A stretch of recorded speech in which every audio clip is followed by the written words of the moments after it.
Benefits ng pagiging single. Una, walang stress. Walang pag-ulo sa buhay. Pangalawa, mas maraming tulog. Wala kang pinagpupuyatan. Pangatlo, mas maraming ipon. Wala kang gagastusan na palibre lagi. Pang-apat, no selos. Wala kang pagseselosan at walang maseselos sa'yo. Pang-lima, walang bawal.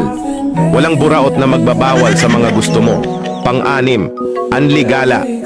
Punta dito, punta doon. Go ka kahit saan mo gusto pumunta. Pang-pito, no more explanation. Hindi mo kailangan magpaliwanag sa mga gusto mong gawin. Pang-walo, anlitropa. Kahit sino pwede mo maging kaibigan, walang sisita sa'yo. Pang-siyam, walang away. Walang mang-aaway sa'yo na biglang nagiging abnormal. Pang-sampo, mapayapang buhay at ayahay na buhay. Oh, ang sarap maging single, di ba?